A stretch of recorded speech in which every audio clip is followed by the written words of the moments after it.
أعوذ بالله من الشيطان اللعين الرجيم بسم الله الرحمن الرحيم والحمد لله رب العالمين وصلى الله على محمد وآل محمد الأئمة والمهديين وسلم تسليما. السلام عليكم ورحمة الله وبركاته.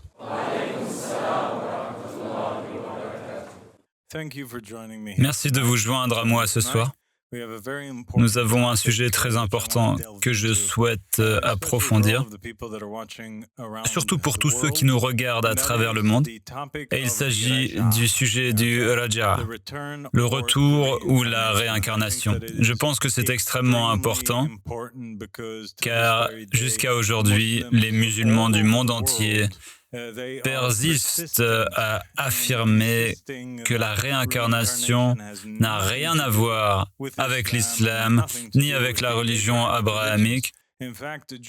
En réalité, le judaïsme et le christianisme, ou leurs adeptes, les soi-disant adeptes modernes du judaïsme et du christianisme, rejettent largement la doctrine de la réincarnation.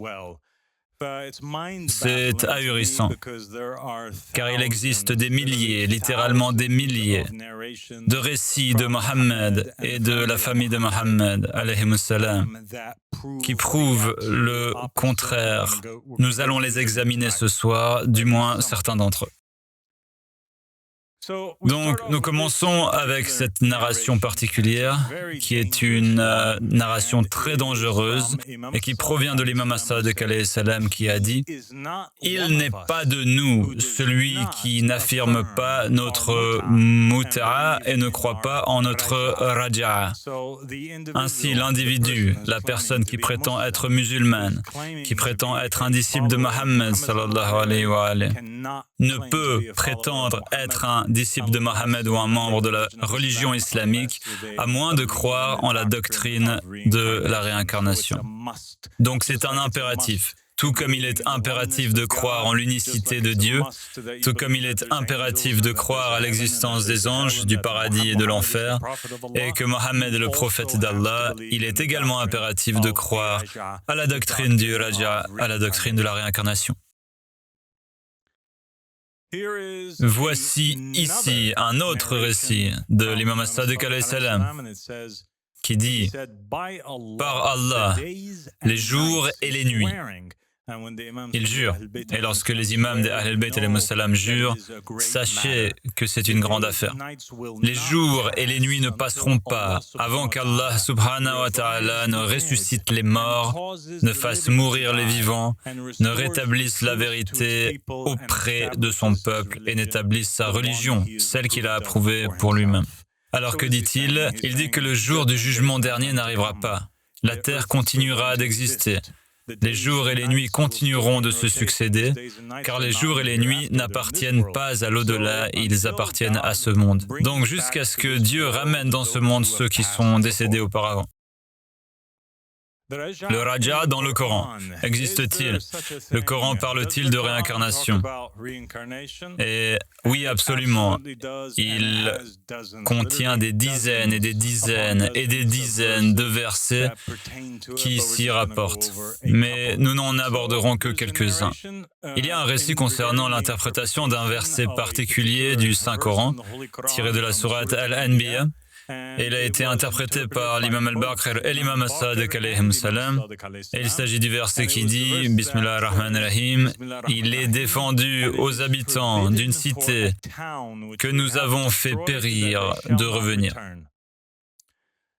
En résumé, Dieu dit que toutes les cités sur lesquelles il a fait descendre un châtiment ne renaîtront jamais, elles ne reviendront jamais. Et l'imam al-Baqir et l'imam as-Sadiq alayhimus salam disent que toute ville dont Allah a châtié les habitants ne reviendra pas au jour du jugement. Ce verset est l'une des preuves les plus convaincantes de la notion du Raja.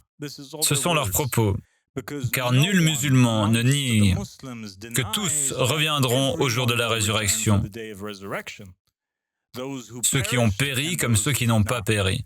Alors dire que ce verset concerne Yawm al-Qiyam, le prétendu jour du jugement dernier dans l'esprit des sunnites, est inacceptable. Pourquoi?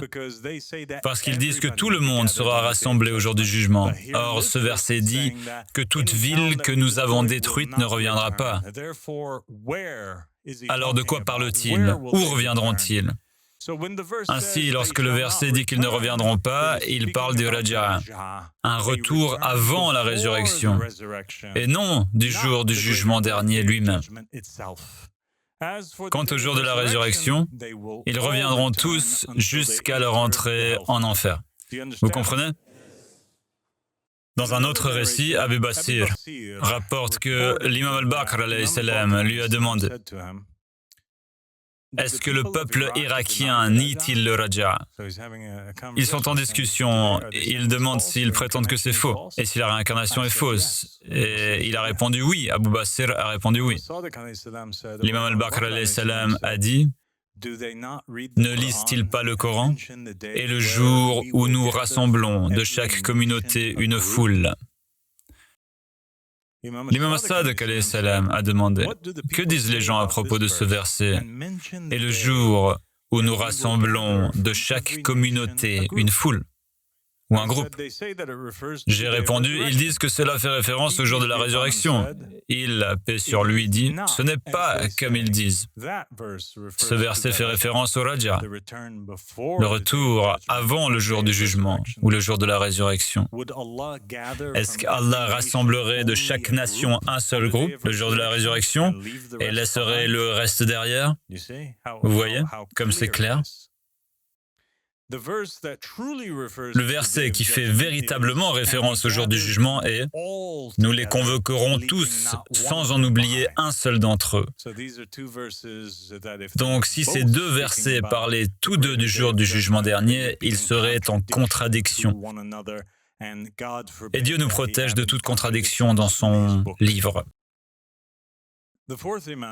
Le quatrième imam, Zayn al-Abidin alayhi salam, a dit à propos de ce verset: celui qui t'a imposé le Coran te ramènera en un lieu de retour. Il a dit: votre prophète, le commandant des croyants, l'imam Ali alayhi salam, et les imams alayhi salam reviendront tous. Ce verset est donc en réalité la promesse de Dieu au prophète Mohammed selon laquelle lui et sa famille reviendront.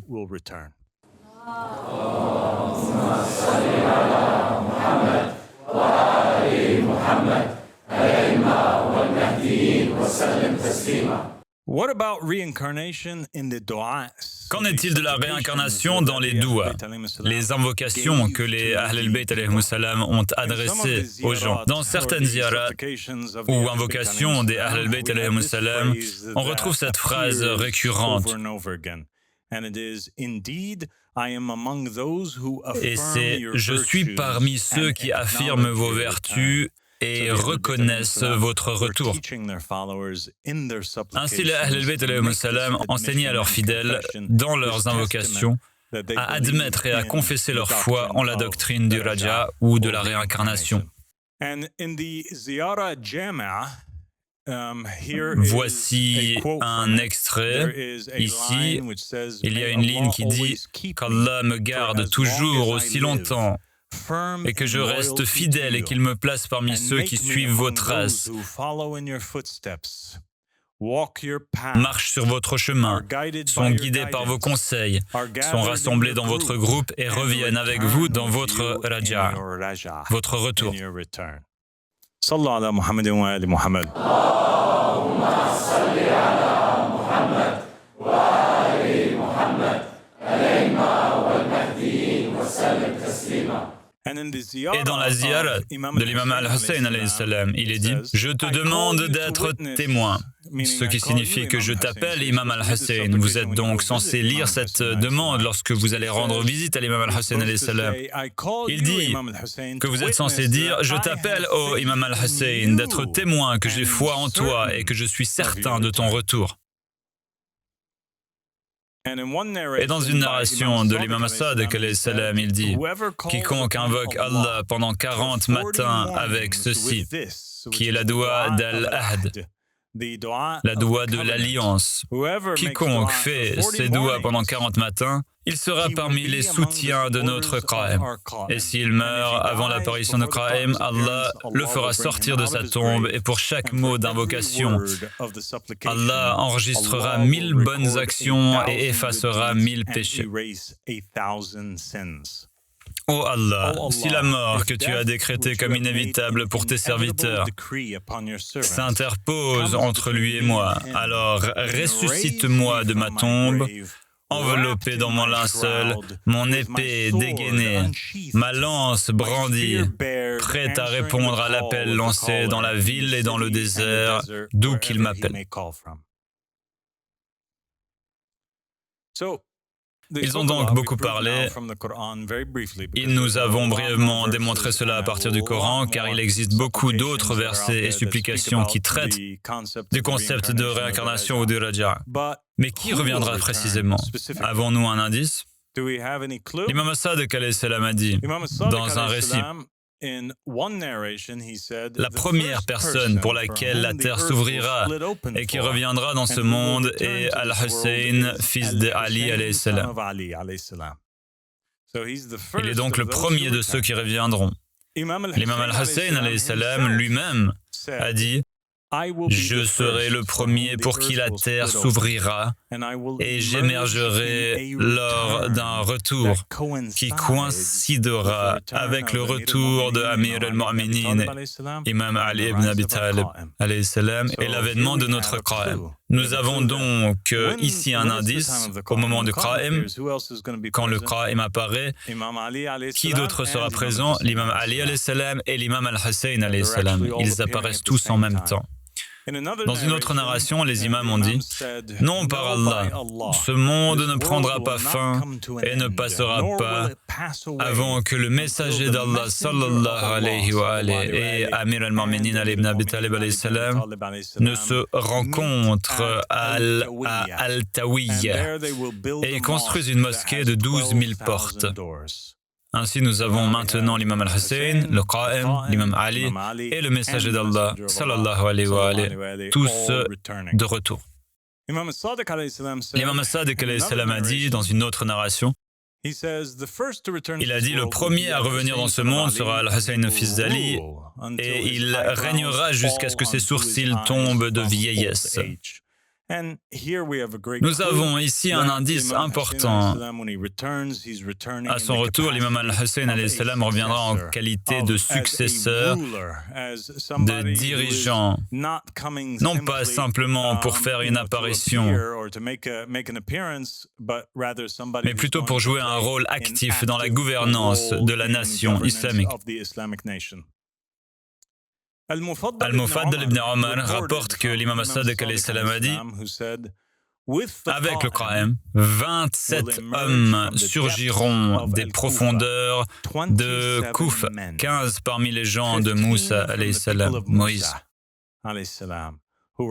guidés par la vérité et agissant avec justice, 7 parmi les gens de la caverne, et également Josué, fils de Noun, Salman, Abu Dujana al-Ansari, Al-Miqdad et Malik al-Ashtar. Ils seront ses partisans et ses juges. Et donc, dans ce récit particulier, nous trouvons même plus de détails sur les noms des compagnons, des prophètes et de personnages célèbres du Coran qui reviennent à l'époque du Qa'im. Nous voyons donc que ce récit ne se limite pas exclusivement aux Ahl al-Bayt alayhi salam, mais s'étend également à ces individus. Qui d'autre? L'imam Sadiq alayhi salam interprète un autre verset du Coran qui dit: Bismillah ar-Rahman ar-Rahim, le plus assurément nous donnerons la victoire à nos messagers. Dieu dit: nous donnerons la victoire à nos messagers et à ceux qui croient à la fois dans ce monde, et ceci est une promesse divine. Et le jour où les témoins sont convoqués, il dit: ceci par Allah fait référence au retour. Ne saviez-vous pas que de nombreux prophètes n'ont pas été soutenus ici-bas et qu'ils ont été tués? Et que les imams qui les ont suivis n'ont pas été non plus soutenus, ils n'ont pas été victorieux, ils ont été tués. Cela se produira lors du retour. Que dit-il? Il dit que les prophètes et les saints ont toujours perdu, ils ont toujours été tués. Alors comment la promesse de Dieu pourrait-elle être vraie s'il ne les ramène pas? Dans un autre hadith, l'imam Sadiq alayhi salam dit: 70 prophètes rejoindront Al-Hussein, parmi ses compagnons qui ont été tués avec lui et à ses côtés, tout comme ils ont été envoyés avec Moïse, fils d'Imran, alayhi salam. Donc nous avons ici une autre indication concernant un autre groupe de personnes, et ils sont les martyrs qui étaient aux côtés de l'imam al-Hussein alayhi salam, ainsi que d'autres prophètes encore qui viendront dans ce monde. L'imam al-Baqir alayhi salam rapporte alayhi salam, dans une autre narration, il a dit « Daniel et Josué se présenteront au commandant des croyants ». L'imam Ali ibn Abi Talib alayhi salam disant « Dieu et son messager ont dit la vérité, et Dieu enverra avec eux 70 hommes à Basra ».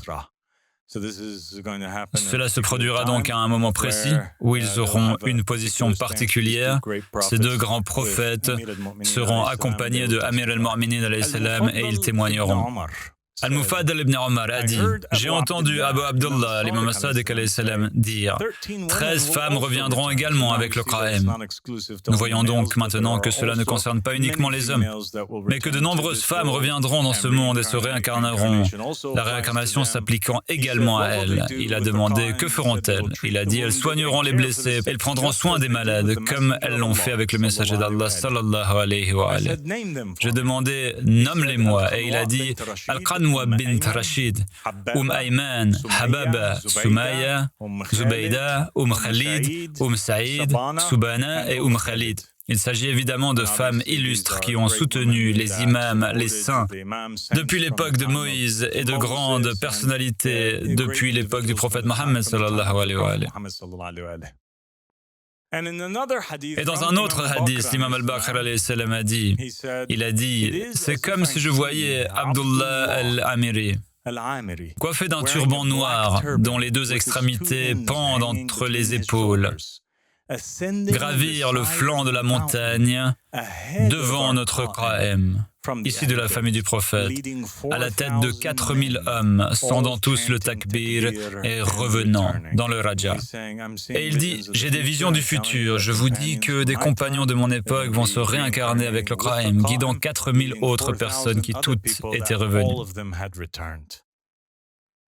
L'imam al-Baqir alayhi salam a dit, voici un récit secret de ce que l'imam al-Hussein alayhi salam a dit à ses compagnons la nuit de Ashura. Que dit-il le 10 de Muharram? Il dit, réjouissez-vous donc au paradis par Allah. For by Allah we shall remain in the state of death as long as God wills, after what will befall us. Then Allah subhanahu wa ta'ala will bring us and you back when our Qa'im appears, and he will avenge the wrongdoers. Nous resterons dans l'état de mort aussi longtemps que Dieu le voudra après ce qui nous arrivera.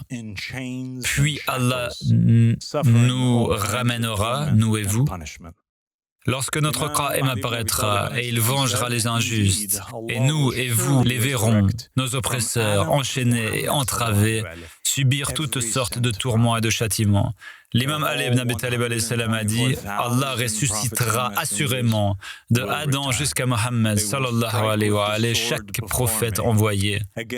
Ainsi les 124 000 prophètes et messagers reviendront et ils frapperont avec l'épée devant moi contre les vivants et les morts et toute l'humanité et les djinns. L'imam as-Sadiq alayhi salam a dit « C'est comme si je voyais Humran ibn Ayun et Maïfer ibn Abdel Aziz frapper les gens avec leurs épées entre As-Safa et Al-Marwa. » L'imam Ali ibn Abi Talib alayhi salam a dit « Allah ressuscitera certainement tous les prophètes envoyés d'Adam à Mohammed. Ils frapperont avec l'épée devant moi, coupant la tête des vivants et des morts, des hommes et des djinns. Et je reviendrai certainement après un retour, je m'incarnerai et me réincarnerai, et j'aurai un raja après un raja. Je suis le maître des retours, des réincarnations et des revenants, ainsi que le maître des assauts et des actes de vengeance divine.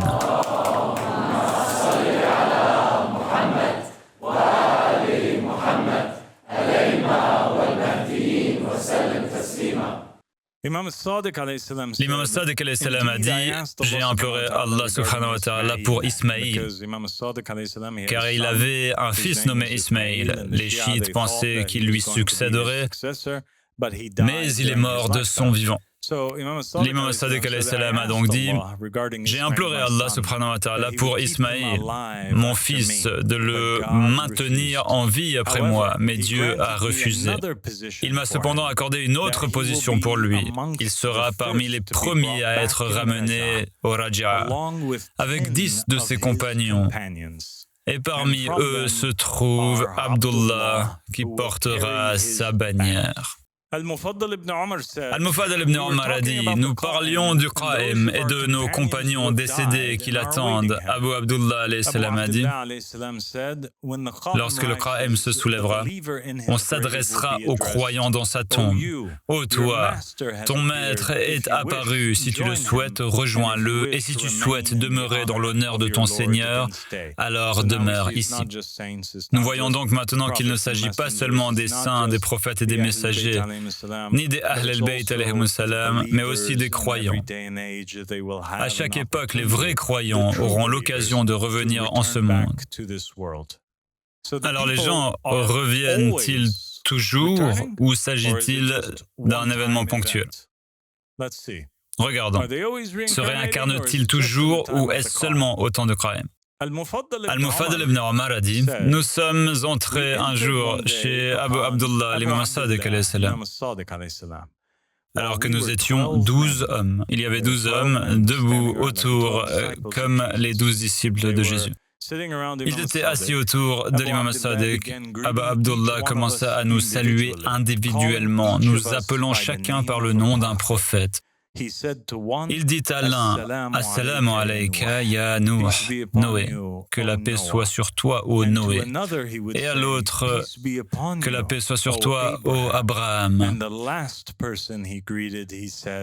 Et le dernier qu'il salua « Que la paix soit sur toi, ô Jonas. » Puis il ajouta « Il n'y a pas de préférence entre les prophètes, ni de préférence entre un prophète et un autre. » C'est là un excellent indice. Cela indique qu'Abraham, Noé et Jonas se sont réincarnés à l'époque du 6e imam, l'imam As-Sadiq alayhi salam. Al-Mufaddal ibn Omar a déclaré « En effet, 70 prophètes furent tués en compagnie d'Abu Ismaïl, c'est-à-dire Abu al-Khattab, chacun d'eux ayant vu et perdu un prophète en lui. » Le langage est donc un peu étrange et nous y reviendrons dans un instant. Mais ce que nous comprenons très clairement du récit jusqu'à présent, c'est qu'Al-Mufaddal ibn Omar a dit que 70 prophètes se sont réincarnés à l'époque d'Abu al-Khattab et qu'ils ont tous péri. Et si vous consultez Bihar al-Anwar pour plus de précision, vous y trouverez une clarification. Leur déclaration, chacun d'eux ayant vu, apparaît dans différentes versions du récit. Dans certaines versions, on peut lire « Ils vivèrent et périrent en tant que prophètes en lui », ce qui signifie en fait que chacun d'entre eux affirmait avoir vu Dieu et qu'il périt en croyant en la prophétie, soit en sa propre prophétie, soit en croyant en la prophétie d'Abu al-Khattab, soit en aidant Abu al-Khattab. Dans d'autres versions, on peut lire « périt et lui parla directement », ce qui est la lecture la plus évidente. Et dans d'autres encore, on peut lire « a déclaré l'unicité de Dieu et lui a parlé directement ». Autrement dit, ils ont dit « il n'y a de Dieu qu'Allah » tout en prétendant parler directement à Dieu, exalté soit-il. Il est bien au-dessus de ce qu'ils affirment. Dans toutes ces versions, il est possible d'interpréter les pronoms comme faisant référence à l'imam As-Sadiq alayhi salam, compte tenu des croyances de ceux qui lui ont attribué la divinité. Maintenant, dans le Haftar Sharif, nous retrouvons ce concept, selon lequel les compagnons les plus proches de l'imam possèdent un niveau de conscience très élevé. Il s'agit de personnes ayant atteint le 10e degré, comme Salman, comme Al-Mufaddal ibn Omar et Abu al-Khattab. Grâce à ce niveau élevé de conscience, ils ont réalisé qu'ils étaient, ou se sont souvenus de qui ils étaient. Ils ont réalisé qu'ils étaient des prophètes et des messagers réincarnés. Et ils ont également atteint le niveau où ils ont reconnu et compris quelque chose de l'imam de leur époque, De quoi s'agit-il? Nous verrons ici dans le Haft Sharif. Al-Mufaddal a dit « Ô maître, y avait-il avec Al-Hussein à cette époque des croyants unitariens ?» As-Sadiq alayhi salam répond « Il y avait un croyant unitarien parmi eux, et tu le verras avec nous. » Si vous vous rendez à un autre endroit dans Al-Haft Sharif, vous verrez une conversation entre Gabriel et l'imam al-Hussein alayhi salam, alors qu'il se trouvait à Karbala. Et l'imam al-Hussein alayhi salam demande à Gabriel « Qui suis-je » Et Gabriel répond « Tu es Dieu, le conquérant ». Reconnaissant que l'imam est parfois le voile de Dieu. Ainsi, parfois, il s'adresse directement à Dieu, tandis qu'à d'autres moments, il s'adresse à l'imam. L'imam Sadiq alayhi salam a déclaré qu'il avait avec lui un seul de ces véritables croyants unitariens. Un seul, imaginez, parmi tous ceux qui se sont sacrifiés avec l'imam al-Hussein à Karbala, un seul avait atteint ce niveau. Al-Mufaddal dit, donc Abul Khattab est venu et j'ai dit, écoute, ô Abul Khattab, ce que dit mon maître Assad. Puis Abul Khattab a répondu, oui, j'étais avec lui. Puis notre maître Assad a repris son discours et dit, en vérité, lorsqu'ils encerclèrent Al-Hussein, il appela Gabriel et Michaël et Raphaël, et ils répondirent « À vos ordres, notre Seigneur ». Il dit alors « Élevez-moi dans les airs ». Al-Hussein et son serviteur Gabriel furent alors élevés.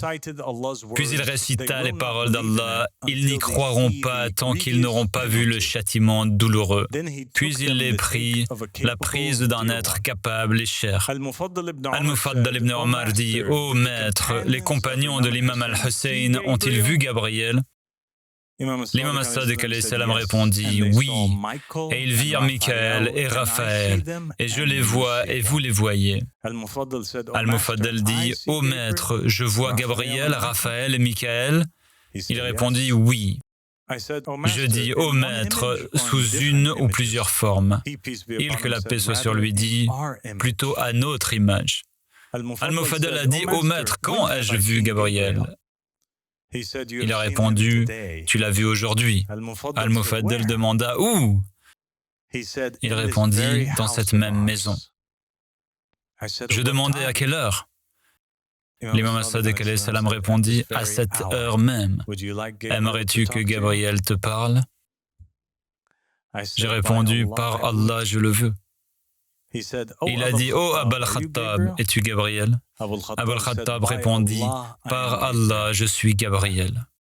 Et par Allah, je suis celui qui a été envoyé par Al-Hussein à Omar ibn Saad, le maudit, et je suis celui qui lui a parlé et qui a plongé son visage dans les flammes de l'enfer, lui et tous ses compagnons. Et je suis chargé de les punir sur son ordre, et je suis le compagnon du premier Adam. Et il m'a ordonné de lancer un cri à la création, et je les ai démembrés, et je les ai liés avec des chaînes et des menottes. Et je suis le compagnon de Noé, et de son appel à son peuple, à l'adoration d'Allah et à son unicité, mais ils n'ont pas accepté.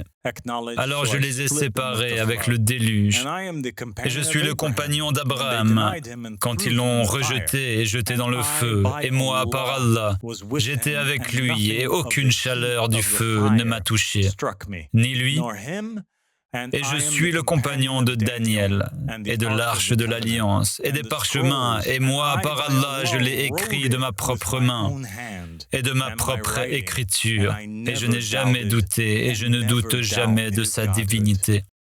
Et je suis le compagnon de Moïse, de Jésus et de Mohammed, et je suis Abul Khattab et le père du bien. Et je suis celui qui a crié contre le peuple de Lot, et je les ai détruits. Et je suis entre les mains de chaque imam à chaque époque et à chaque instant, sous différentes images et sous différents noms. Je suis avec le Qa'im entre ses mains. Je brise les oppresseurs avec son épée, et il m'ordonne et je lui obéis. Et je donne la vie et la mort, et je distribue la subsistance par l'ordre de mon Seigneur.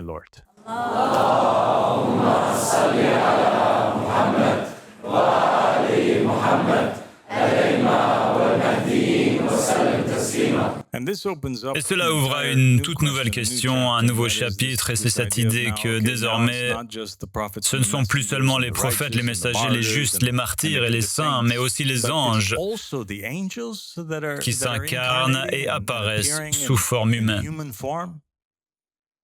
Dans un récit particulier, Abu Abdullah alayhi salam a dit: le Qa'im n'apparaîtra pas tant que le cercle ne sera pas complet. Je demandais combien faut-il pour que le cercle soit complet. Il répondit 10 000. Gabriel sera à sa droite. Il y a donc une confirmation de ce que nous venons de lire dans la Hafs Sharif. Et Michael sera à sa gauche. Puis il agitera la bannière victorieuse et marchera avec elle. Il ne restera personne à l'est ni à l'ouest qui ne la maudisse. C'est la bannière du messager d'Allah sous laquelle Gabriel est descendu le jour de Badr. Ainsi, non seulement Gabriel apparaît, mais aussi Michael, et dans d'autres traditions, Raphaël est également présent. Et la plupart des gens sunnites et chiites connaissent ce récit précis selon lequel Gabriel se présentait au prophète sallallahu alayhi wa alayhi sous la forme de Dihya al-Kalbi. Donc Dihya était l'un des compagnons du prophète Mohammed sallallahu alayhi wa alayhi. Il apparaissait sous une forme humaine. Et les compagnons ont remarqué que chaque fois que le prophète parlait à Gabriel, il le voyait simplement parler à ce compagnon.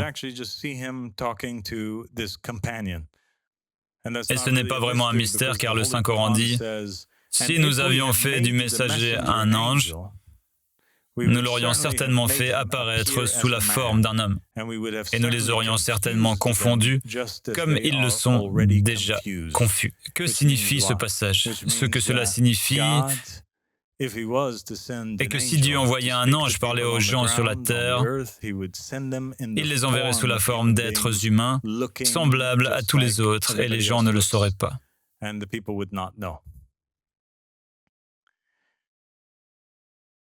Abu Abdullah alayhi salam a dit: par Allah, Ali ibn Abi Talib alayhi salam était un muhaddath. Qu'est-ce qu'un muhaddath? Quelqu'un qui reçoit un savoir particulier. Et Salman était un muhaddath. J'ai dit: explique-moi ce terme. Il a dit: qu'est-ce qu'un muhaddath? Il a dit: Allah envoyait à Ali un ange qui lui tapotait l'oreille et lui disait telle ou telle chose. Il existe donc maintenant une catégorie de personnes qui ne sont ni prophètes, ni messagers, comme l'imam Ali, un imam, mais ce n'est pas exclusif aux imams, car Salman, en vérité, évidemment, n'est pas un imam. Alors les compagnons de haut rang qui atteignent le 10e degré de foi, que deviennent-ils lorsqu'ils atteignent ce 10e degré? Ils acquièrent la capacité de devenir muhaddath. Quelqu'un qui a désormais la capacité de recevoir des révélations des anges et d'entrer en contact avec eux d'une manière ou d'une autre. Al-Hassan ibn Mansour a dit: je suis allé voir l'imam As-Sadiq alayhi salam et je lui ai demandé si Salman était un muhaddath. Il a répondu oui. J'ai demandé qui lui parle. Il a répondu un ange noble. J'ai dit: si Salman a ce statut, alors quel est celui de son compagnon?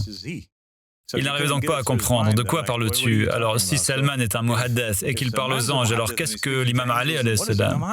Il ne doit pas être juste un muhaddath, il doit être quelque chose de bien plus grand que cela. Il lui a répondu: pourquoi ne t'occupes-tu pas simplement de tes affaires?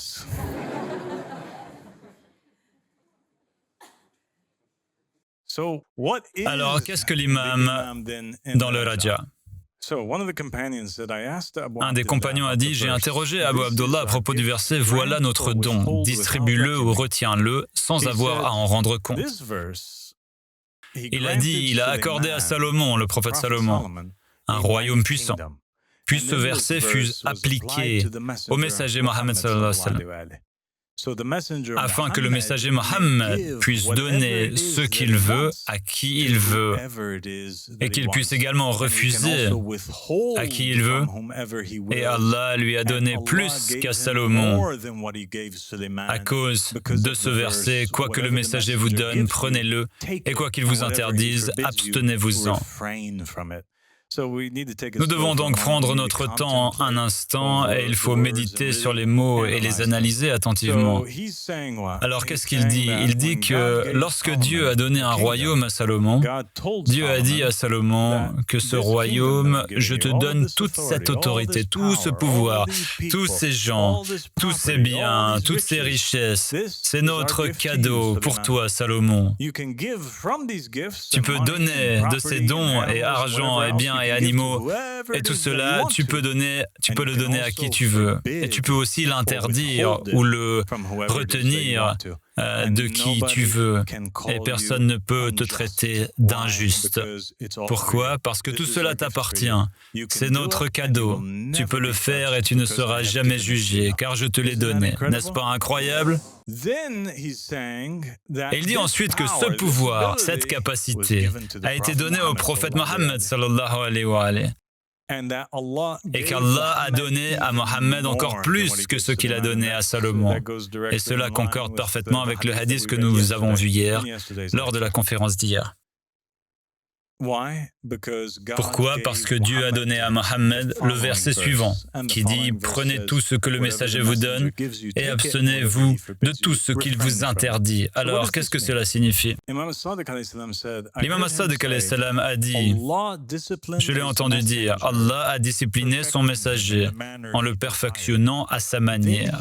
Puis il lui a fait confiance en disant, tout ce que le messager vous donne, prenez-le, et tout ce qu'il vous interdit, abstenez-vous-en. Tout ce qu'Allah a confié à son messager, il nous l'a confié. Ce qui signifie quoi? Cela signifie que Dieu, je vais vous le dire clairement, Dieu a fait du prophète Mohammed un homme bon, puis il l'a laissé libre et a dit au peuple, obéissez à cet homme dans tout ce qu'il vous demande de faire.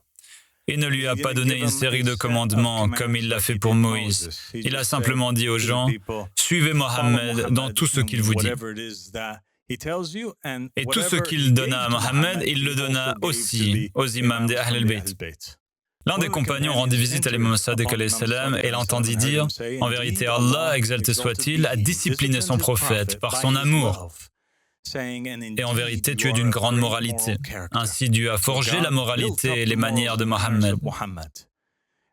Puis il lui a fait confiance en disant, « Et tout ce que le messager vous donne, prenez-le, et tout ce qu'il vous interdit, abstenez-vous-en. » Et il a dit, « Celui qui obéit au messager a obéi à Allah. » Puis il a dit, en vérité, Allah a confié cette affaire à Ali ibn Abi Talib alayhi salam et lui a fait confiance. Vous vous êtes donc soumis alors que les gens ont refusé. Quand nous parlons, parlez, et quand nous nous taisons, taisez-vous.